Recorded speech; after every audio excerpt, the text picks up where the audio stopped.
Bien, pour cette troisième vidéo, nous allons regarder encore de manière très superficielle ce qui nous attend, la vie demain.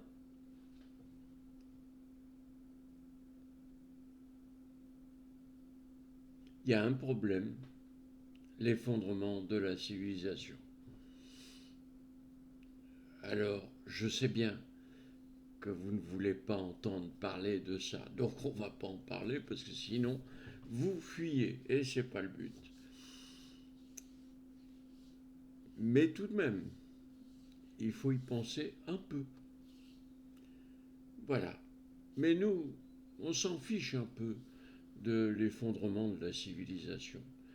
Ce cataclysme à l'échelle géologique ne nous impressionne pas, nous, les gens qui sont dans les fermes de la vie. C'est ça qu'il faut comprendre. Alors, il y a un problème et nous avons une solution.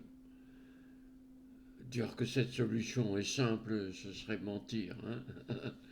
La solution est assez complexe et ne peut être résolue que si un ensemble de personnes, environ 300 adultes,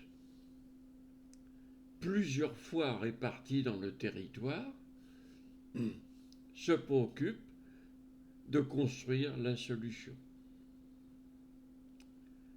Nous allons devoir résister à des événements quotidiens ou quasi quotidiens, de plus en plus nombreux, des inondations, des chaleurs, des tempêtes. Et oui, le temps ne va pas nous faire de cadeaux. On imagine, parce qu'on est des toutes petites choses sur cette terre, que rien ne va bouger tout au long de notre vie, mais non, les choses vont beaucoup, beaucoup changer. Les choses changent beaucoup en ce moment. Et c'est exponentiel. Pour ceux qui ont fait un tout petit peu de maths, on sait que ça augmente très rapidement. Donc, d'un côté, la Terre ne veut plus de nous. Elle en a marre qu'on la détruise. Donc, elle va nous détruire. Bon, c'est ce qui s'est déjà passé pour 80% des insectes, 80% des oiseaux, 80% des mammifères terrestres, 90% pour les animaux marins, sans compter que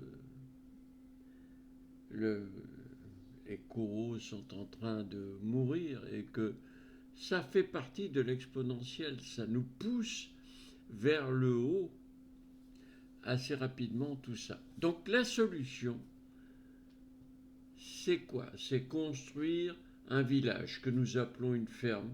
J'explique pas ça maintenant, mais vous aurez toutes les explications que vous voulez.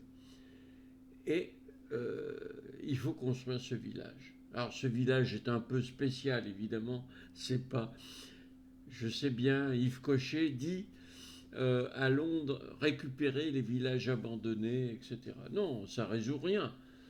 Au contraire, c'est la mort assurée pour des tas de raisons. Non, il faut construire un village adapté à résister à la période de l'effondrement.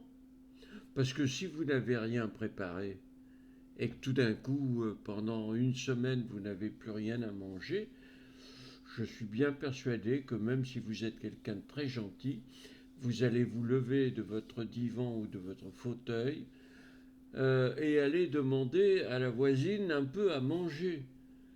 Et comme elle va refuser parce qu'elle sait ce qui lui arrive,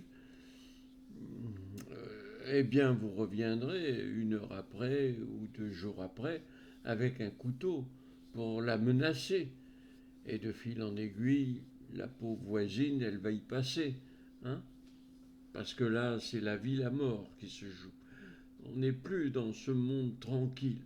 Bon, Donc, il faut se préparer. Ce village, c'est un village qui loge 500 habitants, et 10 de plus, 10 de moins, mais c'est tout. Hein, c'est 500 habitants. Il est conçu, catalogué pour 500 habitants. Et là, on ne peut pas s'amuser et aller chez le voisin piller. Hein. Le voisin, il n'aimera pas. Et ça ne résoudra rien. Sinon, créer des problèmes. Euh, voilà, donc ces villages, ce sont des structures capables de résister aux tempêtes, aux inondations, aux chaleurs, à 52, 53 degrés pendant un mois. Oui, oui, ils sont capables de résister à ça. Et en plus, ils sont absolument passionnants à construire. C'est quelque chose que vous n'avez jamais fait, pardon. C'est koh en réel, mais un koh sérieux, quoi. Un koh où on fait des choses pour soi, en riant, en chantant, en s'amusant, en dansant et en vivant avec la nature, ensemble. Voilà, c'est ça, les fermes de la vie. À bientôt.